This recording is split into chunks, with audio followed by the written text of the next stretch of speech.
please don't be impressed by any of my academic history. I have not studied full time since I left high school. I've done all of that as a hobby. And I would just be collecting degrees if it wasn't for my wife, who forbade me from doing a third doctorate a few years ago. She's like, no, that's ridiculous. You're not allowed to do that. But that's what I do for fun. I collect competencies. And so I study, I read, I write research articles, and every once in a while I get a degree or a book. And so she said, no more doctorate degrees. And so I started writing books. And so a few years ago, I started to write a book every year. My latest three, as you've mentioned, Spartan CEO. This is for executives. This is the book you want to give to your executives when they want to know how to perform at their actual natural best. That's full of tips and tricks for you as coaches. If you're coaching the C-suite, on the differentiators and drivers of high performance executives as compared to mediocre or low performing executives. Because I know if you're anything like me, you've got both amazing CEOs and really kind of mediocre, sometimes lazy CEOs, right? And the job title, the company size doesn't seem to matter. We have really, really great performers and really kind of mediocre performers, even in the C-suite. So that'll help you. This one is Business is Personal. This is a very, very easy read. Anyone can read this. And this is just about meaning at work. And the last one that you mentioned, I'm so proud of because it just came out. Love at Work. This is it's not even on Amazon right now. This is a pre-publication galley copy, which you're seeing, and I've only given it out to a couple of dozen people, but it should be on Amazon within the next 10 days. And I will make sure that you get a link to that book once it's out. I have added a link in the chat. So you'll see one message from me. There's a bit.ly shortcut link there. Please feel free at any time, today or tomorrow or whatever, just to go to that web page. You can plug in your name, your email address. I'll let you know about the book when it comes out. And I'd like to offer you, all of you, a free ebook, which I've been writing for the last number of days, specifically on the topic that we're going to discuss tonight. So if you don't take notes or you don't get to ask a question that you want, or you want to, review the information again later, the ebook is going to be made completely available to you totally for free. It's already been written. It's just in the design process right now. So it'll take a few days. So that's why I need to collect your email addresses so that I can just send it to you. Okay. So follow the link, give me your email address, and I'll send you the ebook, and I'll let you know when when Love at Work hits Amazon. But again, don't be impressed. That's my hobby. That's what I do for fun. Yes. When everybody else is watching football, I don't watch football. I don't watch cricket. I don't collect classic cars. I read and I write. And every once in a while, I come up with a really good idea. So today, I want to try and bless your coaching career by helping you to understand something that is very, very, very challenging actually in the coaching enterprise. And that is the gap that exists between the C-suite and C-1 in terms of their coaching needs, because there's an incredibly huge difference between what is required of a coach when they're coaching somebody at the C-suite as opposed to somebody at C-1. How many of you would say that you've already experienced that, and that some of that gap has already been highlighted to you? You can go ahead and put your comments, chats into the or comments or questions into the chat, and Heba is going to help to flag those things to me. But if you want to raise your hand digitally, yeah, Andreas, please tell me what your experience has been. Actually, I've been that CEO, so that's my experience, and I've been that CEO under an owner, which is one level above. So that's my experience. Excellent. And just one comment. I'm referring to basically talking truth to power is an aspect that really the higher you get, people just talk to you like they think you want to hear. That's correct. Yeah, that's correct. And people are less likely to speak truth to you if they don't feel safe. I was just with Amy Edmondson in London about 3 weeks ago at the Thinkers 50. And she had exactly the same kind of comments, that it's, the further up you get, the harder it is for you to get high quality information. And yet the more necessary it is for you to get that high quality information in order to make decisions that are effective for the entire organization without missing a step. So creating that culture of psychological safety as a C-suiter is imperative for you to get the quality of information from below you on this on the in the organizational hierarchy in order for you to make those wise decisions. But your ability to get it gets worse and worse and worse as you go up. And there's a few significant reasons for that. I think first, probably I want to highlight that coaching, especially at the C-suite level, is not therapy. I hope I don't have to remind you all that our job is not to fix broken people. If you're broken and you need to be fixed, you should talk to a therapist. That is not what coaching does. Okay, so coaches, and especially at that highest level, our job is to take talented athletes and turn them into Olympians, and that is probably the best metaphor you're going to get for what is required of a coach at C-suite level. Is you need an Olympic level coach. And there's no such thing as an Olympic athlete that doesn't have an Olympic coach, right? That's how they get there. That's how they stay there. And that's how humans tend to continuously perform at their very best and at the best of human performance. If you can imagine, every single Olympics that happens every 2 years, we have an Olympics, there's a winter, and then there's summer Olympics. And somewhere in the world during those Olympics, somebody breaks a world record, which means it's not only their personal best, but they've done something that no human has ever done before in that particular sport. How do you coach talent at the level where you are not just responding to what other people can do, but actually you're having ideas that have never been had. You're leading people into things they've never done before. Your coachees are actually accomplishing things that humans have never even attempted. So how do you coach someone to the place where they're able to do something that no human has ever done before? That is the level of coaching that is required at the C-suite. And so it's important to recognize that anybody who's really, really talented can play their game at a pretty good level without a coach. Like even as an athlete, you can probably make it to a regional or a national level in whatever sport you want if you're a talented athlete. But if you're going to move from a regional or a national level into a global level of play or an Olympic level of play, the only way to do that is with an Olympic level coach. And that is the biggest difference I can tell you between really, really talented C-suiters and Olympic level C-suiters. Is if you want them to play at their very best in whatever economic game they're in, whether it's the oil and gas game or the luxury shoes game or the retail game or the FMCG manufacturing game, doesn't matter. These are all economic games. And if you want your C-suiters to perform at their natural best, you have to put them with an Olympic level coach. And just because a coach says that they can coach football doesn't mean that they can coach an Olympic football team, right? You have to have the experience, the acumen, the education, the credibility to be able to coach athletes at that level. And it's the same also in the C-suite game. Is once you get to that C-suite level, you have to have a coach that's able to coach them at that at their level of play rather than at your level of competence. So no, I don't play the economic games of my C-suite clients as well as they do. I am currently coaching 15 C-suiters in companies of 10,000 or more employees, all the way up to about 100,000 employees. And I don't play their games as well as they do, but I coach at their level better than they can. And the same sort of illustration applies. You know, I think Lionel Messi and Cristiano Ronaldo, both of them are maybe the world's best footballers of the last decade. Both of them have coaches, right? And neither of them is going to wake up in the morning and ever say, oh, you know what, I'm such a good footballer, I don't really need a coach anymore, because that's not how you get to that level of play. And so both of them are going to say, yeah, I really need a coach. And their coach can't play football as well as they can, right? Lionel Messi's coach can't run or kick as well as Lionel Messi can, but he can coach at that level of play. And it's really important to know that for the highest level of play in any economic game, just as it is in any sport, just as it is for, you know, the world's top violin players have coaches, the world's top musicians have coaches, the world's top singers and dancers all have coaches, and the majority of the FTSE 100 CXOs and the majority of the S&P 1500 CXOs all have coaches now, and that's how humans play at their highest level. So it's important to recognize that just because you're a coach doesn't mean that you can coach an Olympic level athlete or a national level football team. And it is important to recognize that between C minus one, and I'm going to be clear about why that is in a few minutes, but between C minus one and C, there's that massive gap where it's not going to be enough just to have really well-crafted questions and provide enough coaching value to justify the expense. So here's where we go into why that gap exists and what that gap is truly made of. The first part of that gap is the shift to defense.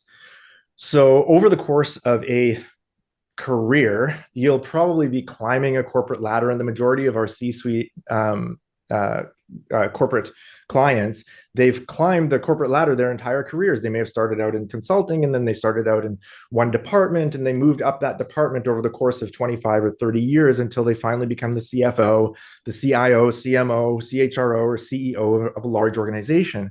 The interesting thing is that they've been in an offensive career position pattern for their entire career until they get to that place. So the CFO started out as an accountant, then moved through accounting manager to maybe financial controller to deputy CFO, and then suddenly, boom, they're CFO, right, for the first time in their life. And then a really interesting thing happens if they're not prepared for it, and if they don't have a coach that's educated in governance and leadership, the leadership challenges of the C-suite. Suddenly, that CFO is the CFO for the very first time, and not only did they beat out four other people who were relatively qualified to get that job, but as soon as they're there, they've got four other relatively quality people that are mostly qualified that want that job.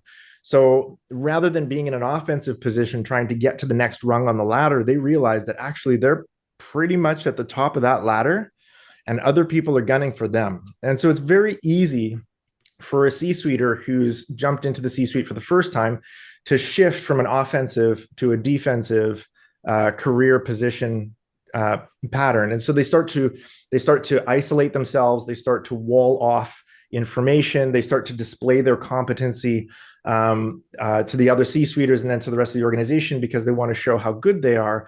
But most damagingly is they end up siloing off their department or their office in order to defend the chair that they've earned. You know, they spent 30 years earning their way to CFO, and now suddenly they're the CFO, but there's four other people gunning for that job. And so they're no longer offensive, now they're defensive. So that shift to defense is often subconscious, but it'll come out in a lot of different ways for different C-suiters. You'll see some of them will defend their position with competence, big displays of their competence in finance or marketing or digital or whatever their department is, whatever their C-suite portfolio is. They'll display their competence in those languages. Others, they try to isolate themselves by becoming defensive. They'll become loud. They'll trigger a fight or flight response in their heads, and then they'll start to yell or become angry in ways that they might not have been for the previous part of their career. And some of them will start to isolate themselves in terms of engagement, and they won't engage as well as they should with the other C-suiters first, and then with the rest of the organization. They'll maybe not attend meetings. They'll show up late, leave early, that sort of thing, and then they'll lose some of that engagement value that they could have immediately. So I'm sorry, did I hear a voice? Did somebody want to say something? If you wouldn't mind, if you want to ask a question or make a comment, please just raise the digital hand, because that I'm going to see immediately. It's gonna show up, and I'll be able to acknowledge you there. Actually, we already have two questions in the chat. Soha is asking, what are some of the characteristics that English is my second language, okay? So, yeah, no problem. You're doing great. That a C-suite coach should have. Yeah, first of all, you need experience and you need credibility and acumen. Okay, like I can tell you now, if I walked into any of my CEO clients' offices and sat down and just asked them a series of questions about what they haven't tried yet, and everybody's favorite question, and what else? And what else? If I just sat there for an hour asking them leading questions, they would kick me out of the office immediately. That's a $10,000 hour. Don't waste my time. Okay, they're smart. They've been in the job for 30 years plus. Most of them know more than I ever will about their industry, about their particular company. And if I go in and I'm not able to add value very, very quickly and very sharply in that conversation, they don't need someone just asking them questions. That is not going to be valuable for them. They earn the right to be there by thinking through their decisions deeply for a long period of time. And what they need is an Olympic level coach, not somebody who can play the game as well as they can, but somebody who can think about the game at the same level they think. Does that make sense to you? That's important. And that's the number one differentiator between C-1 and C-suite coaching requirements is you have to have business acumen. I recommend not less than a decade of real business experience, not less than a decade of not less than a master's degree in business, psychology, leadership, or some related field, and at least 3 or 4 different kinds of psychology or coaching level certifications. If you're there with just one certification and you don't have the acumen, then you're not going to be able to converse at that level. And it's not only going to rob the coachee of the ability to gain benefit from that, but it might actually rob the entire organization of the coachee's willingness to have coaching, which means the entire organization is going to pay for a long time for the fact that that CEO or that CFO has engaged with the coach, been very disappointed, and decided the entire project isn't valuable enough for them. So you have to be able to add value, and you need the experience and the acumen and the credibility to be able to do that. And that's the biggest difference between C and C-1. At C-1, you can imagine for the CIO, for example, the deputy chief information officer still has the CIO to talk to. If they need help mentoring, if they want to ask a stupid question, if they want to talk about a strategy choice or a play that they're interested in making or an investment they want to make, they can still talk to the CIO. But the CIO, once they're in that chair, they're the highest level of digital authority in that organization, and very likely the highest level of digital competency in that organization. If they don't have a coach that's able to talk to them about the digital game, at least at the level that they can talk about it, they don't have the coach doesn't have to play at that level, but we have to have the vocabulary, the competent vocabulary at that digital level to be able to coach a CIO in order to help them to think through strategy plays, the changes that are happening in the market, the changes that are happening in their industry, and what might or might not work in the organization, because they're now, for the very first time, keep in mind they've been in their career for 30 years, but this is the very first time where they don't have anyone to talk to about what's most important for them in their department, in their organization. Does it make sense? So they need someone to talk to because they can't talk to each other, and they definitely can't tell the board of directors. And very often, for political reasons or psychological safety reasons, they can't talk to the CEO about it either. Also, we have another question from Danette. She's asking if you are going to inspire or share with us how we can be Olympic level Absolutely. coaches. I can add to that, Corrie, because I don't know, I'm trying to read the room here, but at this stage, I don't think I'm going to be going to get several more degrees, coaching qualifications. And I've been told since I started coaching that I can coach anybody. And what I'm hearing here, I'm kind of like, oh my God, there's no way I'm ever going to get there. So as I'm listening to you, my question is there anything that you can share with us that can help us step into not having to have all of those things to be a C-suite coach? You have to have competency. Even if you don't have the experience, you can take courses. You can study finance for non-finance managers from Harvard for about $1,600. They'll put you through a course. You can study artificial intelligence at MIT. You can study procurement. You can study logistics if you want to add those things to your toolkit. But it is risky. It is risky to coach a CEO and have them convinced that they're going to make a lot better decisions if you don't have some understanding of the business and of the industry that you're coaching in. And again, the reason for that is because they don't have anybody in the organization that is a higher level of competence than they are. I was with a CEO today, about 5,000 employees here in Dubai. And this was his big challenge as well. Like he recognized that now that he's the CEO and he's first time CEO, he doesn't have anybody to talk to. And he has his own succession plan in mind. So in 2 years, he wants to leave the organization that he's in. He can't talk to anybody about that. He can't talk to HR. He can't talk to anybody internal. No, definitely not the executive committee. Absolutely not the board of directors.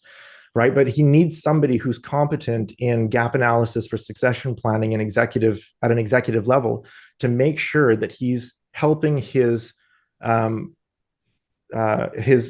three potential successors to fill in those gaps without letting them in on the idea that that's what he's actually doing.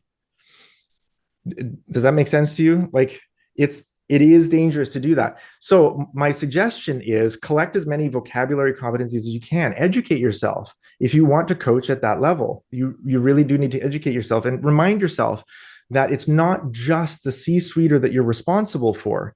If they make a decision based on your questioning, based on your line of reasoning, or based on your input, that can affect 5,000, 10,000 families. I have one CHRO here, 75,000 families that she is responsible for. And during our first coaching session, she said to me, okay, I need a way out. I said, what do you mean? She said, I need a way out of this organization. I'm looking for my next step. I've been here 18 months. I've got about a year to plan my exit. And I'm like, oh man, like how do you coach that without some level of understanding of the impact of CHRO transition change on 75,000 families in an economic tribe? It is challenging. So I would say definitely do your homework. I mean, it's like any game. If you want to coach football, learn football. If you want to coach javelin, learn javelin. If you want to coach business, learn business, right? This is supposed to be, I would love to say that it's a no-brainer and that it goes without saying, but unfortunately it's not. There are a number of organizations on the planet that have convinced lots of people that anyone can coach anyone in anything. And I think that's at a C-suite level in a large organization, very, very dangerous advice. You're taking a huge risk with a lot of families. And I don't think that's a risk that organizations should be taking. So you can learn the game without having played it. You can learn the vocabulary of the game. You can be competent in business. And yes, it requires extra work on your part if you don't already have a business degree or a decade of business experience. But if you want to coach competently at that level, I do recommend that you do that. And I do recommend that you take the risk of not doing that very seriously, because the HR department sure should be.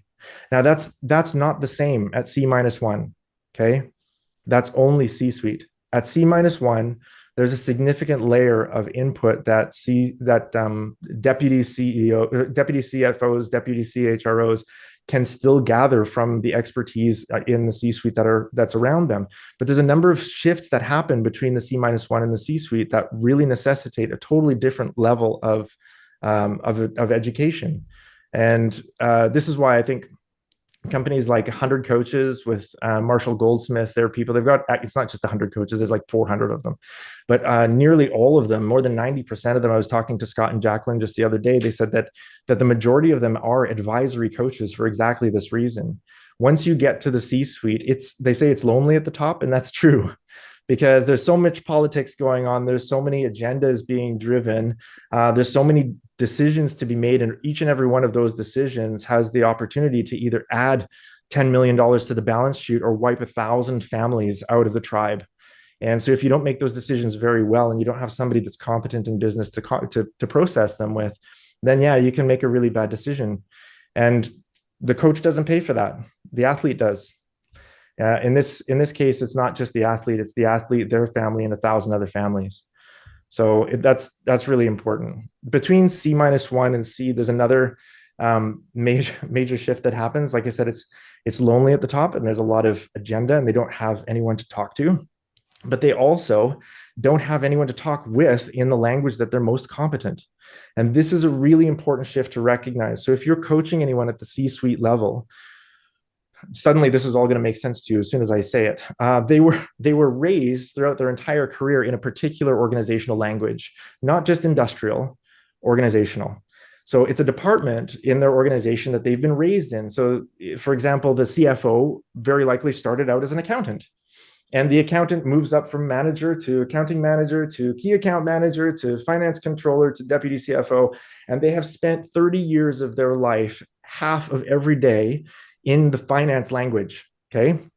They speak finance, they speak balance sheets, they speak projections, they speak analyses, they speak, that's all of all of the data lake that they've had access to is in the finance language. And then suddenly they're a CFO. Okay. And this is the very first time in their career, after about 30 years sometimes, where they're seated at a table with a team of people who do not speak finance, at least not as well as they do, and probably never will. Now, what is the first time CFO going to do to prove their value to their new Exco committee team? They want to show their team how valuable they are, how well they can play. So what are they going to do? They're going to display their competency in finance language. They're going to use all of the terminology that they use in the finance department that the CHRO has no idea what it means because they weren't raised in finance. The CHRO started out as a recruiter and then moved from recruiting to like people management to HR business partner to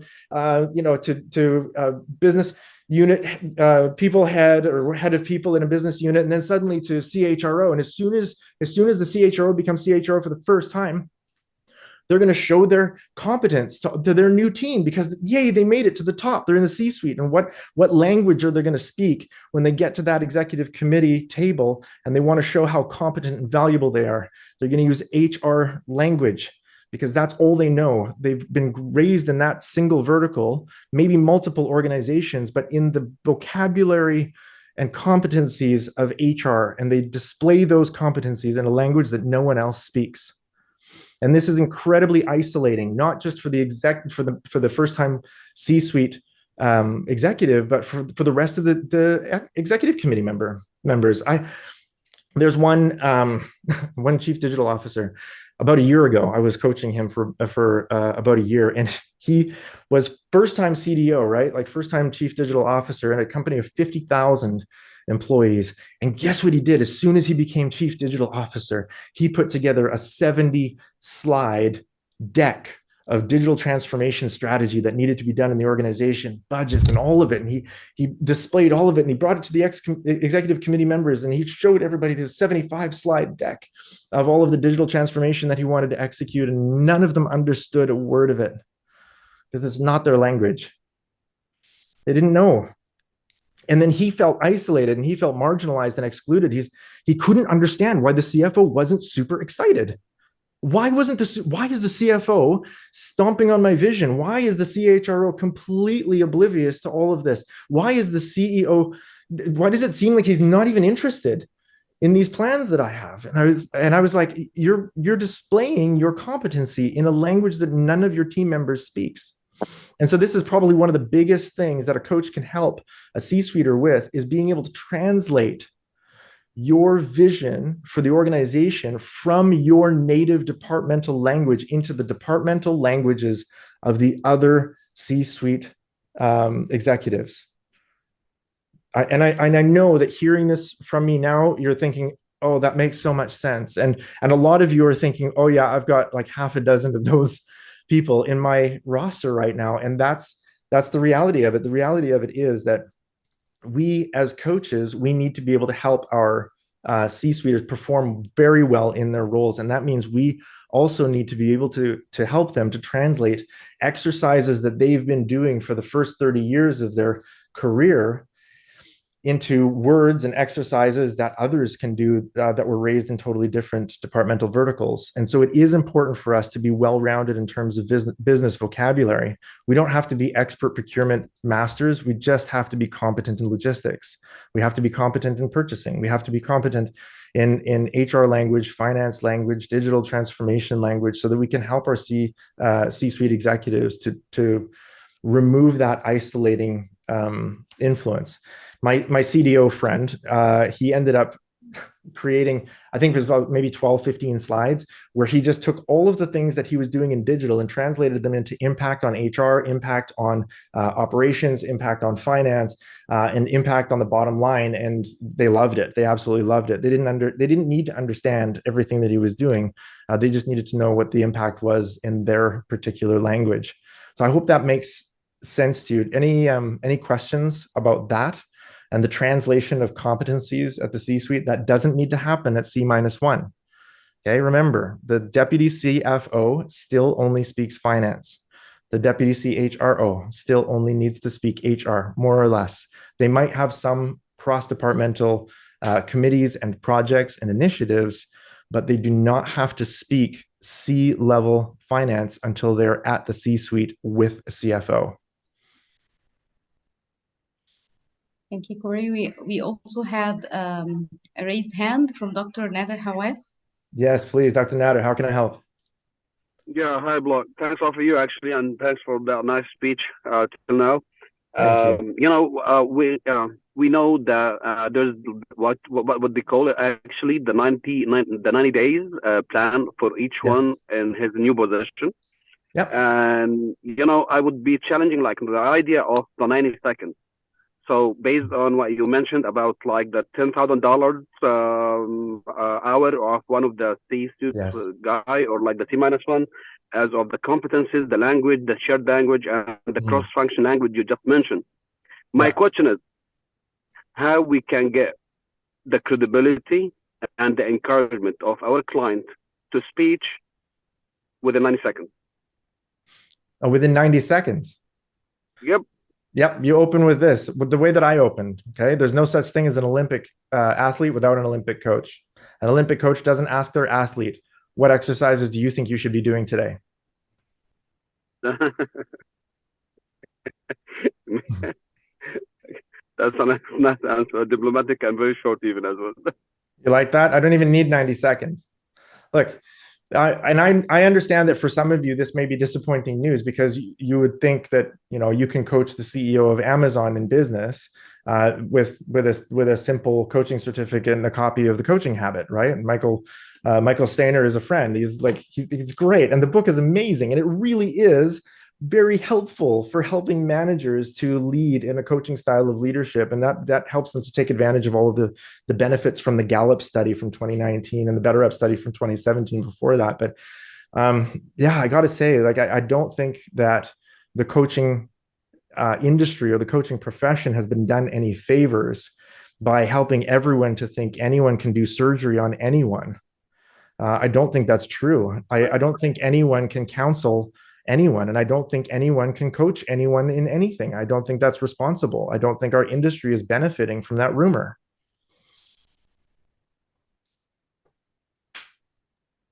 Yeah, thank you. Actually, just to emphasize, yeah. Okay, so just forget about the athletes part.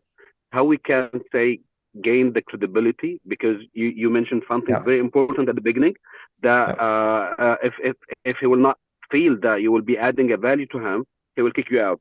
Yes. So how we can establish like that credibility, from the first moment, and not let him to lose the $10,000 hour. Yeah, the fastest way is to read and do certifications. Collect those certifications. And I know in this area of the world, people love certifications. Collect them, right? If you want to coach somebody in the diamond industry or in the construction industry, collect some certifications. Collect your PMP certification. Collect your gemology certification. It's not that difficult. It will take you, I don't know, 30, 40 hours to collect a certification. And with that certification, remember, you're not getting the business acumen, you're just getting the vocabulary. And that's 80% of the way there. You have to be able to have a conversation with your C-suite, with your CXO coachee, where you're not always saying, okay, what do you mean by that? What do you mean by that? What do you mean by that? You have to be able to understand what they're saying when they talk about strategy in their industry or in their particular departmental vertical vocabulary. And collecting vocabulary is not very difficult, and you don't have to have a decade of experience to do that. Go get a certification.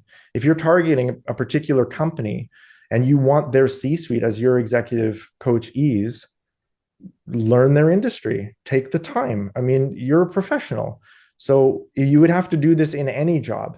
If you want to move from one organization to another, from one industry to another, or from one department to another, you're going to have to learn the competencies of that industry, that department, or that market. Like, this is not, I'm not suggesting that you do something that is irrational in any other form of business. If you want to move from one ladder to the next, one department to the next, or one industry to the next, you're going to have to learn that ladder, department, or industry. And I suggest that us as coaches, we have the responsibility to do that as well. I'm not saying all I'm saying is that we as coaches, we're not somehow released from the responsibility of being competent in the language of the game that we're attempting to coach these Olympic level athletes in. If you're in front of an Olympic level athlete, you better be able to coach the game at their level. You don't have to play as well as they do. You don't ever have to have played their game. You don't. It's helpful if you've played the game, but if you haven't played the game, you at least have to know the game. That's responsible.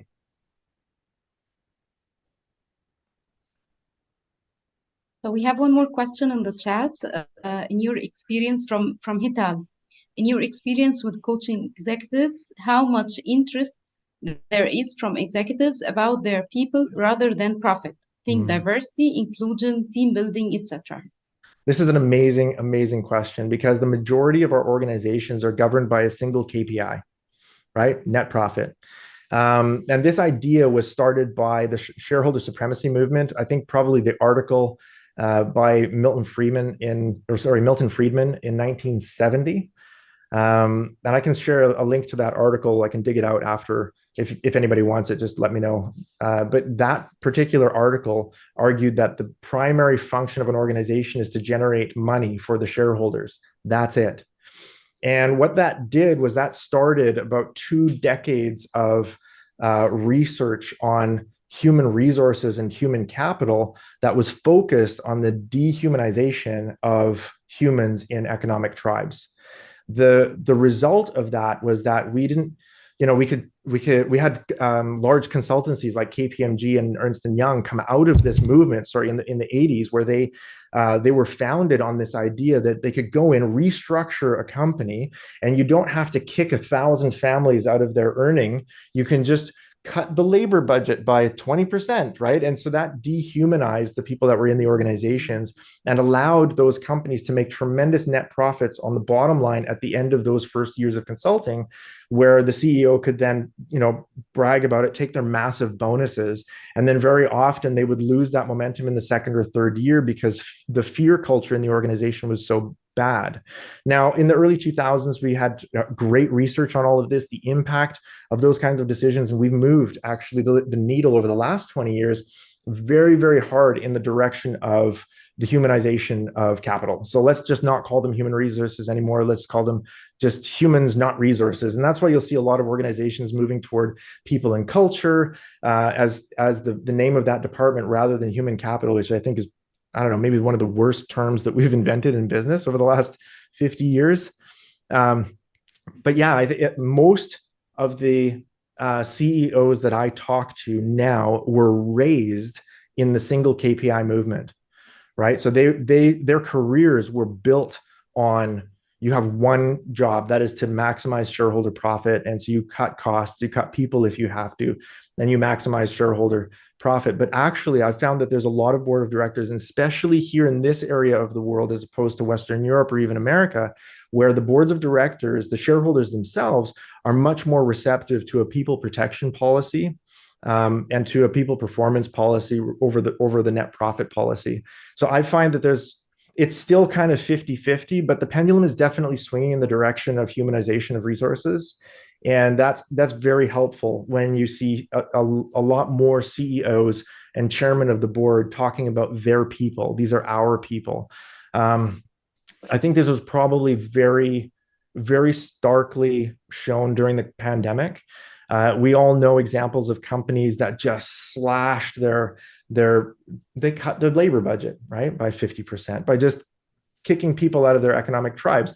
And you can't just do that because humans are not built for that. Remember, each and every one of us is the product of 10,000 successful generations of survival and adaptation.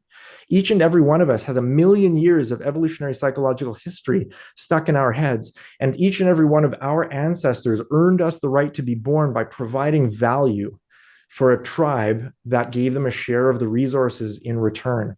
And so for the last, let's say 500,000 to 1,000,000 years, that's what humans are programmed to do. We add value to a community in exchange for a share of the community's resources so that we don't have to hunt and gather all for ourselves.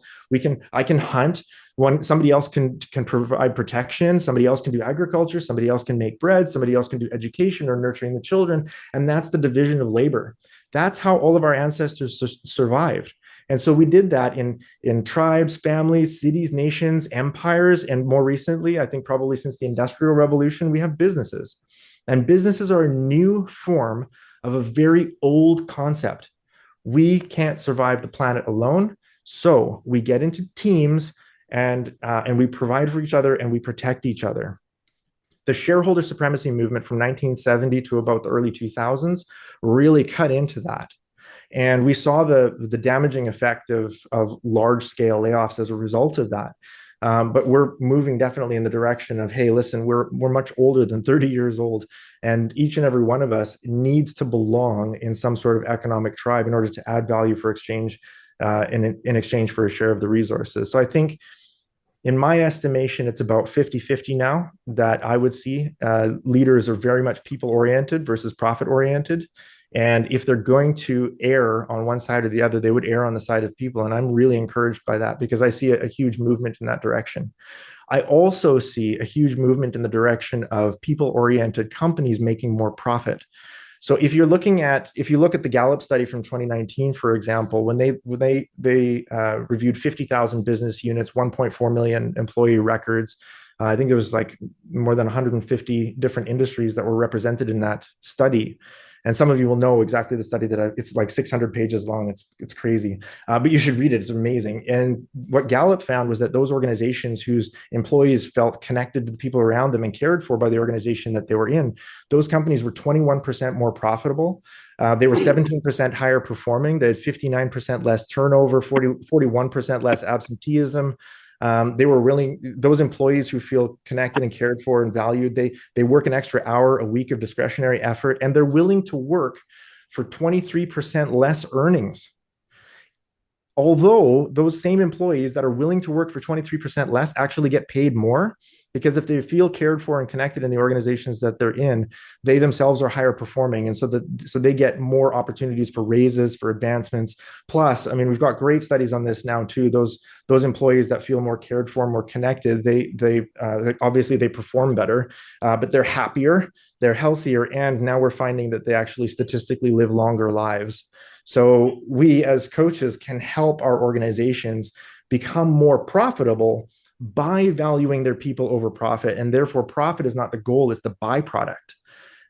Profit is the byproduct of a culture of competent and empowered people who are consistently feeding into the tribe, adding value to the economic community so that they can take home a share of the resources. And the secret that everybody knows but nobody says is that every single person in every organization that I've been in is there for reasons that have nothing to do with the organization's products and services. They're not waking up in the morning excited about Excel spreadsheets or PowerPoint presentations or tires or oil and gas, right? Like we don't wake up in the morning thinking, oh man, I just can't wait to like drive a car around the city again today. Like nobody does that.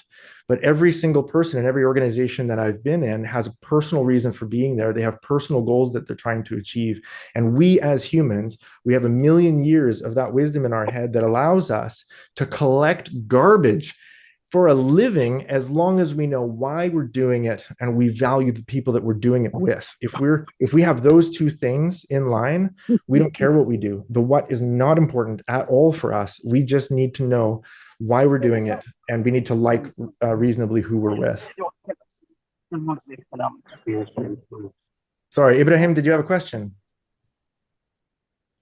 All right, Andreas, I see your hand. Go ahead. Yeah, thank you. I just wanted to emphasize what you just said. That was really great. I basically wrote down many of the things you said. I just want to add one thing which might be helpful. Sure. I have experienced that what you said, this people orientation after the shareholder supremacy. Actually, I grew up in my MBA studies with the shareholder value, let's say, paradigm, where you say you're doing good, you're doing good when you increase shareholder value. That's enough. That you're doing good for society, and that changed. And I think what changed as well is the power of people who are applying for jobs, because now we have a even greater scarcity of talent. So people, you really have to fight to get the talent. So if you don't give them sense, if you don't give them the why, if you, as you said, the personal reason, if you don't give it to them, you're basically out of the game. So that's just to complement, no? Because now we have I live in Latin America. There's a big scarcity of talent. I come from Germany. There's an even bigger scarcity of talent. So basically, you're competing for people. So that shifts. That's also, in my opinion, a big reason for that shift. Yeah, no, it's absolutely right what you're saying. I think, look, I write a book every year, mostly based on the irritations that I have with the world. My latest irritation was I don't understand why the highest potential quality of relationship we have between humans is intentionally exiled from the place where we spend the most time with other humans. I don't understand why we don't talk about love at work, and the origins of the dialogue about love at work being kicked out of the office starts with the shareholder supremacy movement, where we decided that the most important players in the game were the ones that never set foot in the office, never even have to touch a single product or service that we as an organization produce and represent. They never have to talk to a single employee. They can be completely isolated. And in that complete isolation, they have total power. That doesn't make sense to me. We're a 1,000,000-year-old species, and we've been providing for each other and protecting each other for all that time. Each and every one of you is a product of 10,000 successful generations of people that knew who loved them and who didn't, and who they would provide for and protect and who they wouldn't. And that's important. And when we bring that dialogue back in, I know you mentioned diversity and inclusion, and that's a really important dialogue, because those things are profitable too. I mean, very simple shorthand for that. I use this all the time with CEOs, and CFOs. They'll understand this. The only free lunch in finance is diversification of investment, right? That's the only thing that will consistently make more money than not doing it. Diversify your investment. And that's the same in decision-making quality. The only consistent thing that will definitely improve your decision-making quality is diversification of input. If you diversify the input, that means you have to get input from people that are different, right? Diversification. You need that diversity of input in order to get that. And in order for those people who are diverse to give you the input that you need to make good decisions, they have to be present. They have to be included. And therefore, they have to have enough psychological safety to be able to add their voice, their diverse voice, to whatever conversation you're having. I think that the era of the stage behind, or the sage on the stage, and the big man oak desk autocratic leader, I think those days are numbered. I think we're now well aware enough that there's so much information on the planet, and it's doubling about every 6 to 8 hours now, depending on who you ask. Our ability to sort through enough of the available information to be even reasonably confident about anything when we're making a decision is zero. The only hope we have of ever making a really competent decision is to surround ourselves with people who are filtering other pieces of information and looking at the same problem we are, but have totally different, diverse sets of filters and biases and heuristics and information that they're processing. And that goes for us too, as coaches. We need to be that kind of diversified input for them, because they're not going to have anybody else on the C-suite that they can talk to. They're very politically charged, very agenda-driven decisions that are being made. And yeah, the risk at that level is very high. And so you have to take it seriously. But very often, you're the only diverse you're the only diverse voice that they're going to listen to. I mean, yeah, I was talking to the CEO coachee this today. He said, look, the only person that knows about my succession plan other than you is my wife. And she loves me, but has no idea how to support me in this. And so I'm like, okay, well, that's my job. My job is to help to support you to think through these things when nobody else inside of the organization or outside of the organization can do it. And that's another important distinction, I think, also to recognize. Hey, Tal, I see your hand. Just give me a second. I just want to highlight something. At the C-1 level, probably you're going to need an external coach. C-2, you can get away with an internal coach because there is still internal mentoring and coaching you can get in terms of your competencies, and especially in terms of that departmental vertical language. So at the deputy CFO level, there's going to be more politics. So you might want an external coach, but at the senior finance level, probably an internal coach is going to be okay, right? But the CFO is going to need an external coach because an internal coach is going to be carrying baggage, and they're going to be carrying boundaries that an external coach doesn't have. I am not bound by the codes of ethics, the employee handbooks, the policy manuals of any of my coachee clients or their companies. I am bound by the laws and ethics of the nation in which I work, but I don't have to bow down to the gray spaces between one policy and another policy. And so if a CEO wants to process a gray margin decision, which, by the way, they have quite a lot of, they have to make these gray margin decisions. Is this ethical? Is it good? Is it appropriate? Should I do this? They don't have anyone internally that they can process that with. And so an internal coach is never, ever going to get the level of transparency and authenticity that an external coach will. And that's, again, very, very different between C-2 and C-suite. And I think probably C-1, depending on the size of the organization, you're going to need an external coach as well. So that's an advantage for most of us. I think most of us are external coaches, recognize that there's a huge difference in the quality of information that the executive is going to process if they're working with an external versus an internal coach. Hey, Tal, I see your hand. Tell me how I can help you. Yes, thanks, Corey. The diversity question was asked by me. And firstly, apologies, I have sketchy internet, so I can't turn on my camera. But I actually find it interesting that you mentioned that it's 50-50 at the moment. Mhm. And I'm somebody who focuses on neurodiversity within the team. Oh, wow. And I'm fairly new, so I don't have much experience there, but I really want to understand more on being neurodivergent myself. I want to kind of like help companies and help leadership to understand their people better and to have a more inclusive working environment and have a more adjustable or a flexible working environment so that their team members can be more productive. And I want to understand from you, because this is a very niche topic.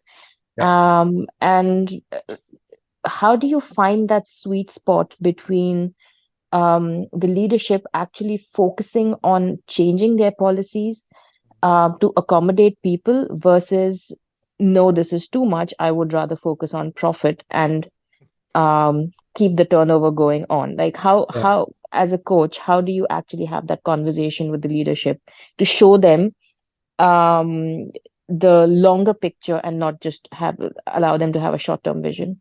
Yep. So first of all, this is a great question. Secondly, I do the research. And I wish there was a shortcut for this, but everybody you're going to have at the C-suite level is going to be very, very competent. And they might not have the character to naturally go toward people over profit, but every single one of them, even if they're not even if they're not people oriented and they are profit oriented, you can push on the greed button to get to people, right?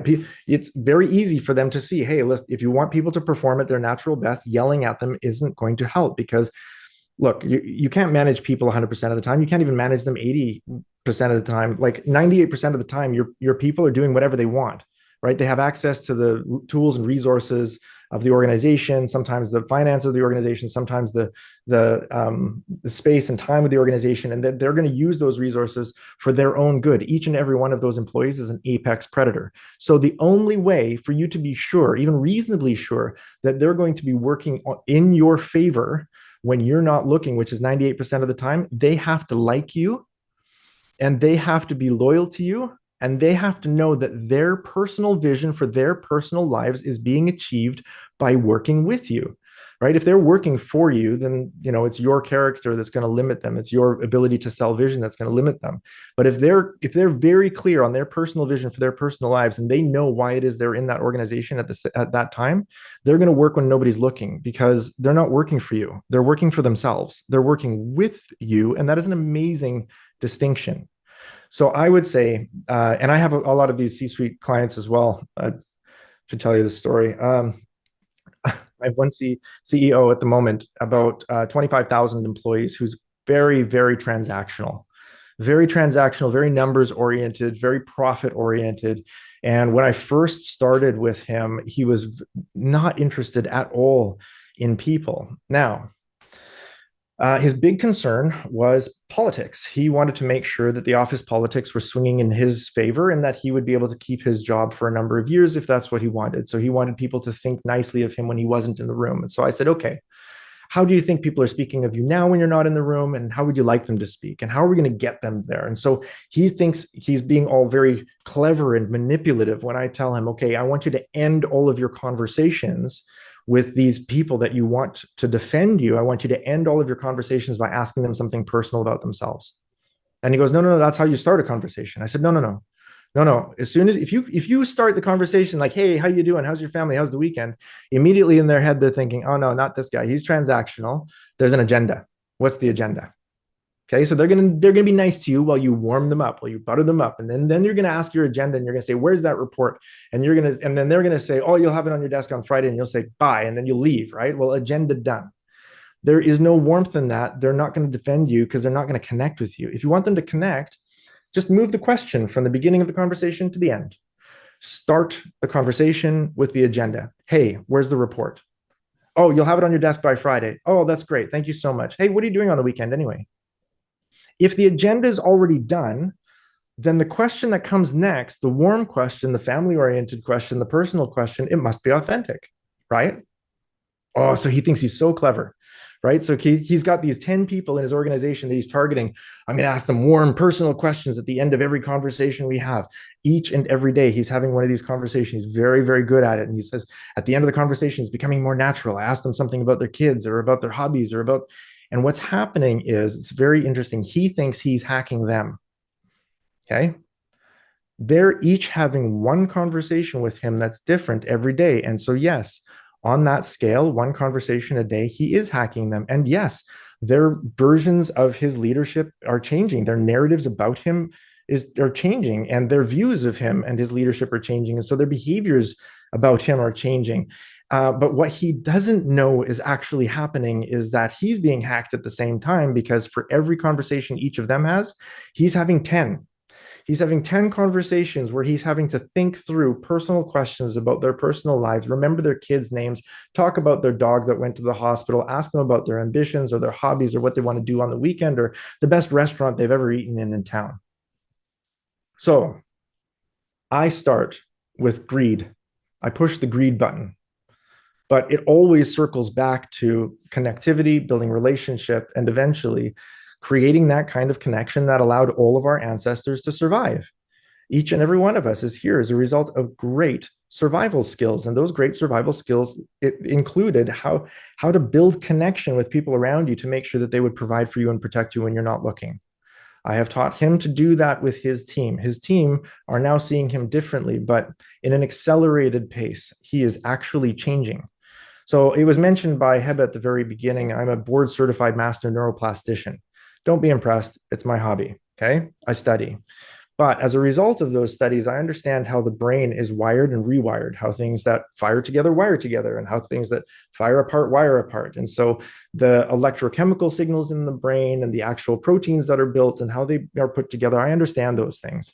And every time that system is firing in his head, that people need to be connected with, they respond better when you're warm, they respond better, it's becoming stronger at 10 times the rate that anyone in his company is having that change. So each of them is having that change about him, but at an exponential rate, he's having that change as well. So I expect in 6 months from now. Hi, Malaha. يما ما عندي أحد وأنا برقبتي 9 بنات وأنا ما عندي أحد وأنا وعندي أدوية حق بنات وحرارة ما أدري عارف إيش تكفى لا تخلين الله يستر. Please, if you don't have a question, can you please mute yourself? Thank you. No problem at all. People just really want to be heard. And I don't blame him for that. Like, honestly, if you had a platform this big, then why not, right? Try to be heard. I go through a lot of that in this book, Love at Work. The process that I've built for connectivity at the very, very basic entry level is inclusion. Inclusion is the lowest level of human connectivity in an organization. From inclusion, it moves to heard, understood, valued, and then loved. And loved is the highest form of inclusion, the highest form of diversity, the highest form of equity, the highest form of psychological safety. And yet we're not talking about it in business because we're afraid of the word. And so I've tackled that word because I think it's the most powerful formula in business. I think if people feel loved by those that are around them in the organization that they're in, they work harder, they are happier, they live longer, we make more money. And I think that's an amazing formula. And I think if Maleha wants to be heard, then that's a pretty good indication that he's feeling marginalized in some other area of his life. Thank you, Corey. So if I'm also allowed to ask questions, since Yeah, I'm please the go ahead. facilitator today. Yeah. Well, first I have a confession to make. I'm coming from an HR background. Sure. However, I wasn't a big fan to executive coaching until I was introduced to the concept of find meaning at work, and that meaning is the new money. I remember you mentioned that Yes. before. Yeah. So yes, I'm a huge fan of this concept. Good. Now, the thing is, most of the C-suite people, their concept is usually, into the human resources and the human element. So they think of their employees as some sort of a tool to achieve their goal and target and everything like this.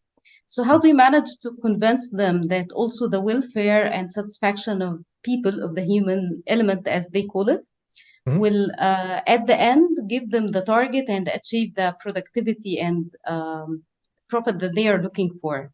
Yeah. If you're talking to a CFO who can hardly give a raise or something like this. Yeah, So yeah, how it's do you true. convince them? Again, people, like I said, the Better Up study was really good about this, right? People are willing to work for 23% less if they find meaning in the work that they're doing. But even though they're willing to work for less, we actually pay them more because those companies are more profitable. The people are happier, they're higher performing, and they're going to live longer, right? So it's a win-win-win if we create that meaning. So I appeal to their greed. I translate it into numbers that they understand. You want to make more profit? You're going to need a team of apex predators that are hungry and focused, not on you. You don't deserve their loyalty. Who are you? Right? If you're counting on their love for you to drive their performance, well, you're going to have to be really amazing.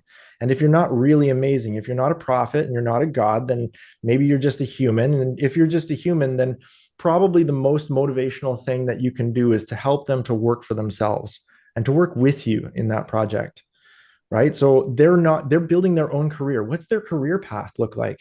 You want to be the CEO of Bugatti? Fine, no problem. But your path from here to the CEO of Bugatti starts here because this is where you actually are. So if you're going to be in this organization for the next 2 years, 2 months, 20 years, whatever, I want to make sure that you're focused on your personal goals. And so I can trust you. What do you need to learn while you're here? How can I help you? What sort of development do you need? What experiences do you need to collect in order to build the career path that you're looking for you and your family? If they're working for you, then it's your character they're leaning on. And if you're like me and you're just human, that's not gonna get either of you very far.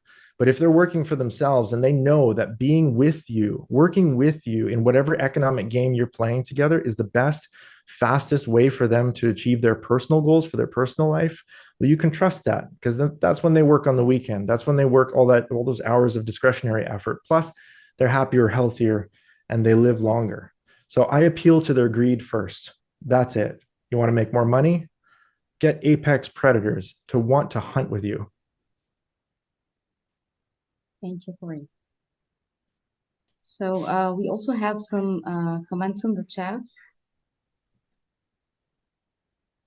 Many C-suite do seem to try to understand how to connect with their employees. They have a great deal of skill with the board, but they need to connect with their employees base too. Your new book, yes, please.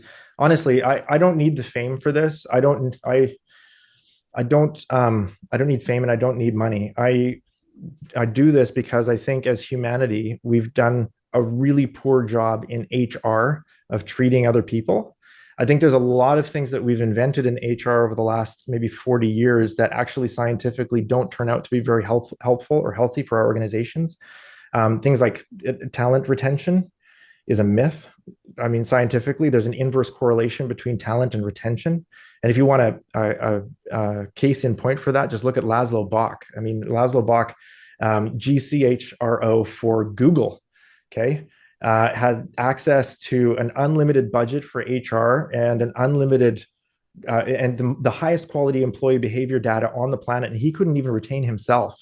He retired after, not retired, he just moved out. He quit after a decade as the GCHRO of Google because he wanted to start his own company, right? And that's what happens when you get talented apex predators into a place where they're no longer developing, even if it's at Google. Okay, if they're not being developed, challenged, if they're not growing and developing, they are apex predators. They will go somewhere where they're going to be challenged and developed and grow. Okay, so talent retention is a myth.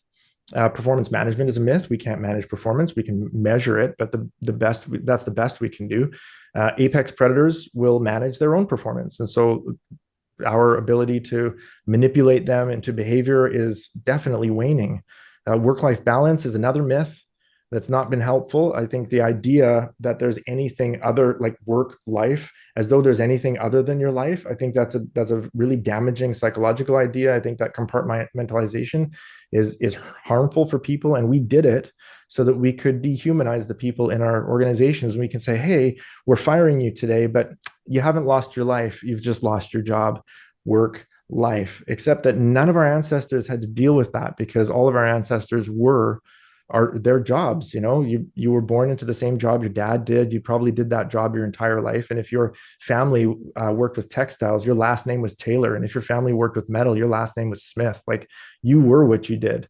And so we can't undo that psychology in just 30 years of bad HR policies. So I think I want to tackle a lot of those things, and love is the next one that I'm tackling now. I think we've done a disservice to each other by dehumanizing our people. We've dehumanized our economic tribes, and we've done so unnecessarily. And I think we're leaving a lot of profit on the table when we do that. Marley, I'm reading your comment now. I'm a recent IO psychology and leadership master's graduate. Amazing. Completed a coaching course and have some experience coaching university students. Any advice to accelerate my coaching path?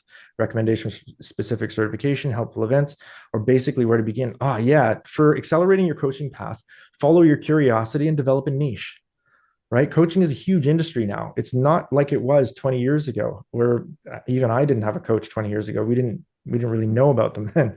It wasn't considered a thing, right? It was sort of the whole coaching industry was a niche, but now we're really specialized coaches. And so I would say follow your curiosity, right? You don't have to be a coach to everyone all of the time. If you're interested just in marketing technology, become a MarTech coach.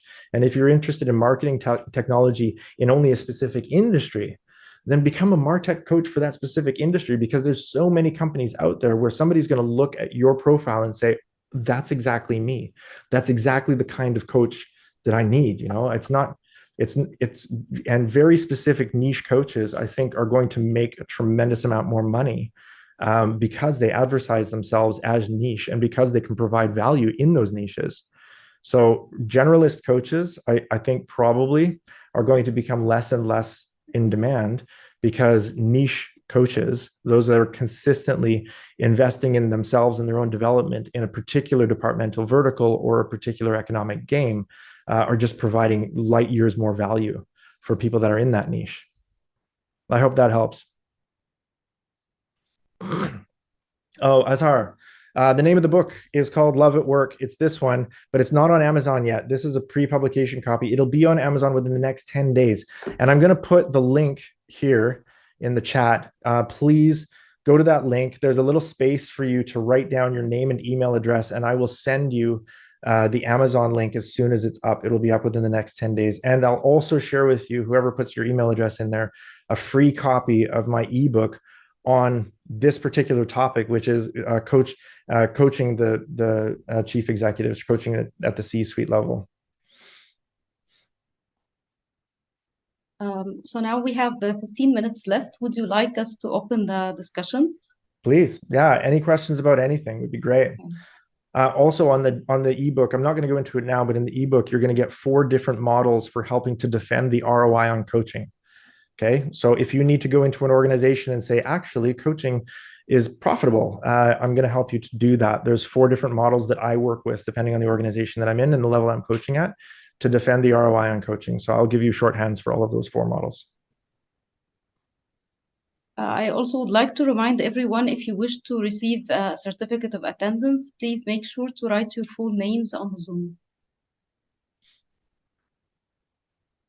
Perfect. So, Any other questions about the coaching profession or coaching C-suite or coaching in any industry, perhaps? Very helpful. Or, a LinkedIn link. Oh, for me. Yeah, Soha, LinkedIn. Simone, I can see you're on the chat. Can you just put my LinkedIn profile link into the chat, please? Thanks. I don't have access to that right now.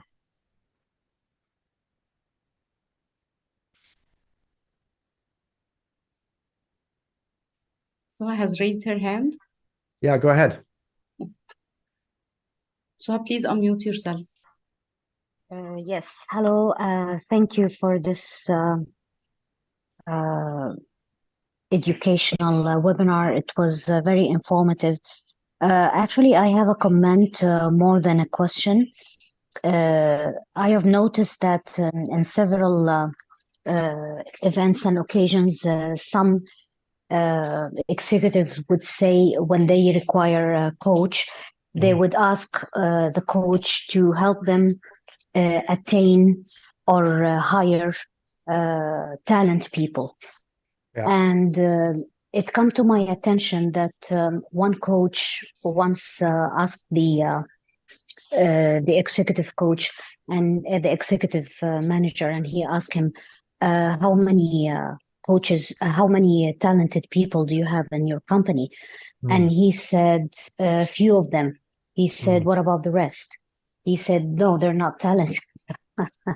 And then the coach said, what about attaining those not talented and make them talented?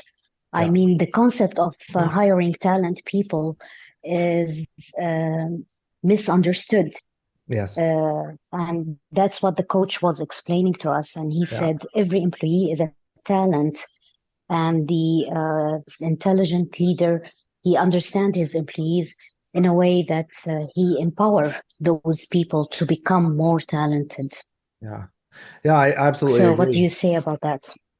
Look, I'm a big friend of John Maxwell, and I think one of the big differences that he highlighted to me was the difference between management and leadership. Management, it treats people as they are, and leaders treat people as they should be, or as they could be. So it's a sign of leadership in a manager who consistently talks to the potential of a person, not just what they can do today, not to their current capacity, their current level of talent, their current level of experience, but actually speaks to the potential of that person. Hey, you have the potential of being the most amazing coach, for example, in your industry and in your niche. Why would you not want to seek being the world's best coach in your particular niche? Be clear about your niche, develop yourself, and actually you can be the world's #1 coach in that particular niche. You should do that. Each and every one of you has the opportunity to do that.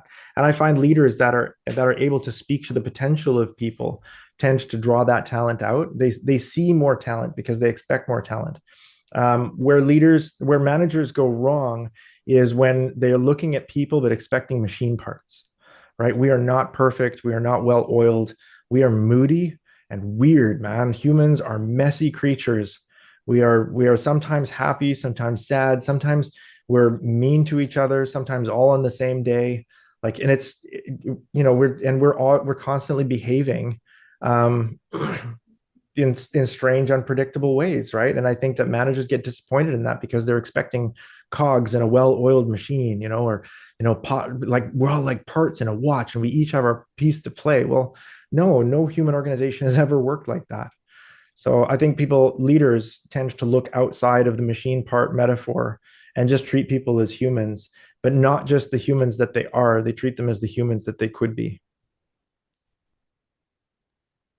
Or also, in other words, managers, they are more task oriented, where leaders are more people oriented. Yes, that's correct. And I find that, look, depending on who you talk to, Philip Kotler would say that management and leadership are very different. Same with John Maxwell. I think Henry Mintzberg is the only really senior leader now that would say that leadership and management are the same thing. I don't think they are the same thing. My personal definition is that management is the stewardship of existing resources and leadership is the stewardship of potential resources. And that for me is the biggest differentiator between those two sets of behaviors. But both of them, leadership and management, are necessary. They are both valuable. They are both sets of skills and they are both sets of talents. So you can be born good at management and you can learn management. You can be born good at leadership and you can learn leadership, just as you can be born good at coaching and you can also learn coaching, right? It's a talent, yes, and it's also a set of skills. I was not born good at music, okay? I don't know, I'm never going to become an amazing musician, but I suppose with 10,000 hours and a lot of dedication, I can learn to play piano well enough that people will pay me to play it on a cruise ship and I'll make enough money to feed me and my family for the rest of my life. So most of the talents that we have are also sets of skills in business, just as they are in the rest of the world. And I think leadership is one of those that doesn't get enough real time in terms of the differentiation between high level management and high level leadership.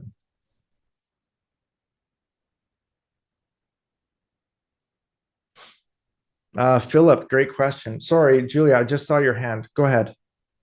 That's okay. Hello from the UK. Hi, how are you? How are you? Good, thank you. Yeah.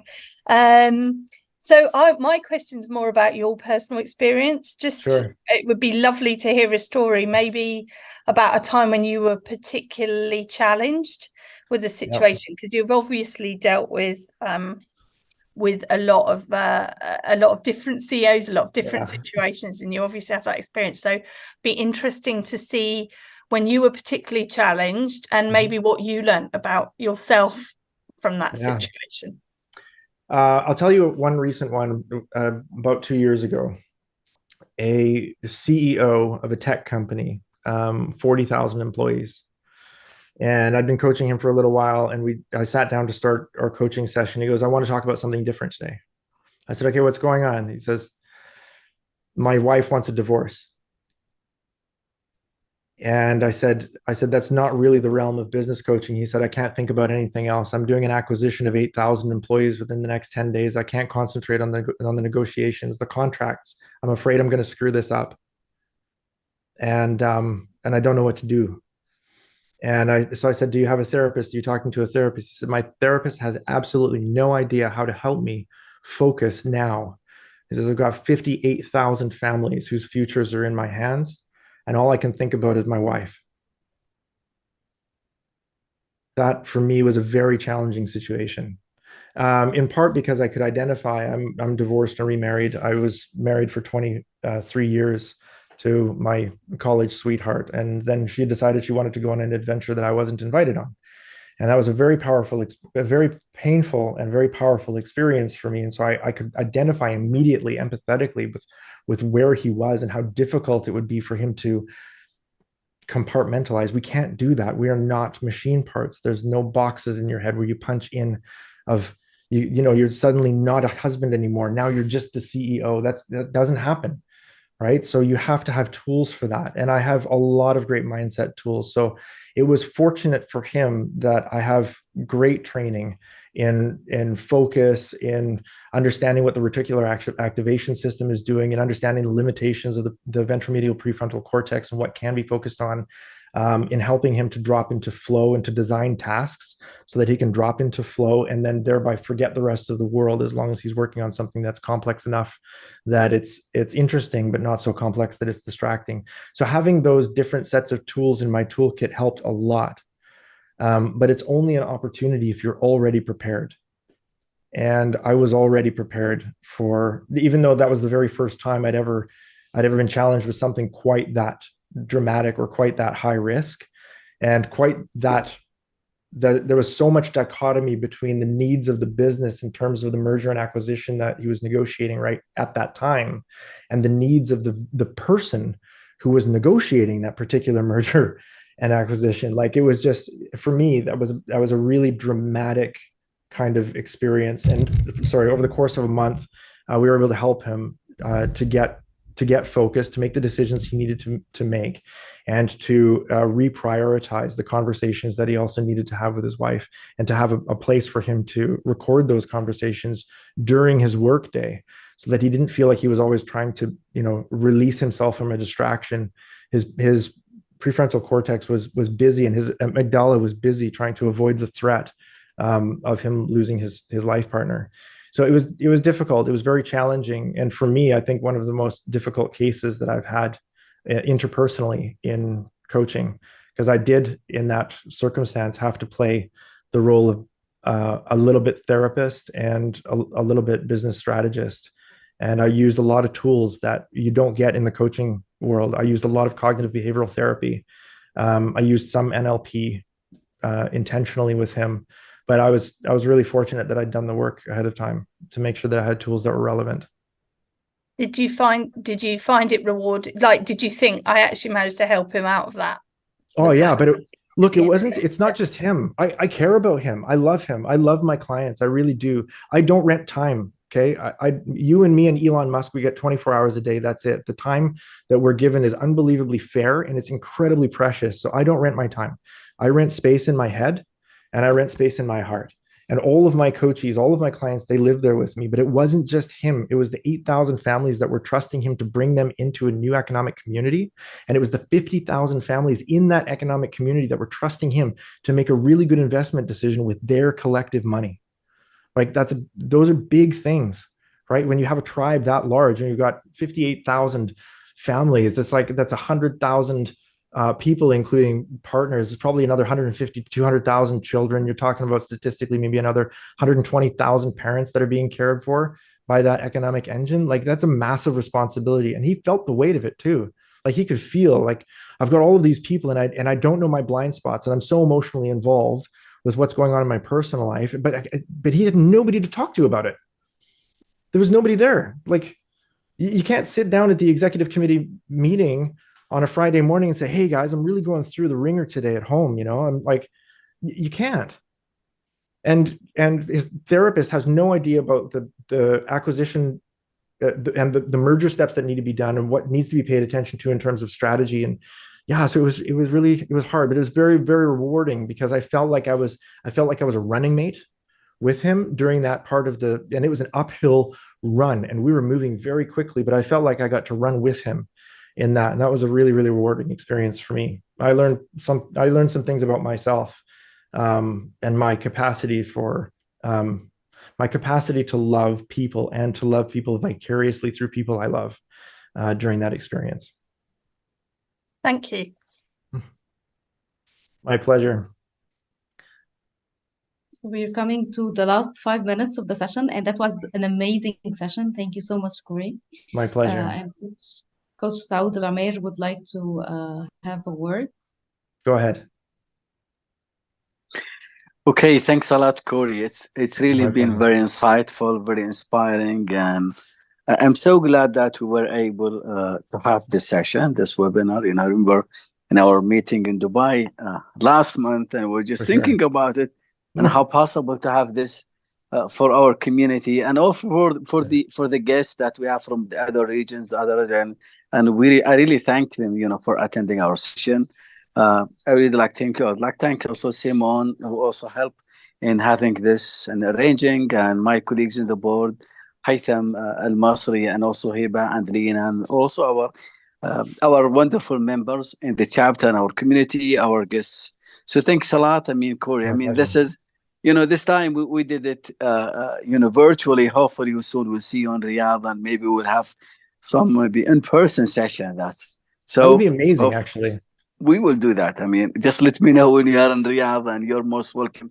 And even for our guests from the other regions, from the other countries, if you ever come to Riyadh, please, you are most welcome to maybe just connect us, or maybe connect with us, and maybe we can host you an event if you are an accredited coach, or maybe you would like maybe to attend one of our in-person sessions.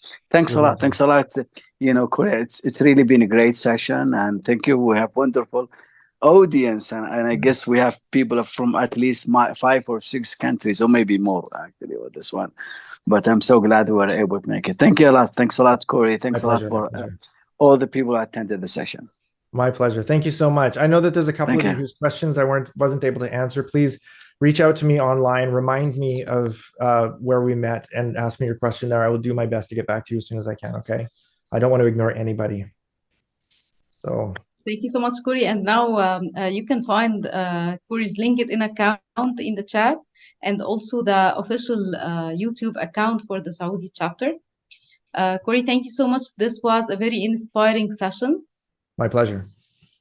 Thank you for being here with us, and thank you everyone for being here with us tonight.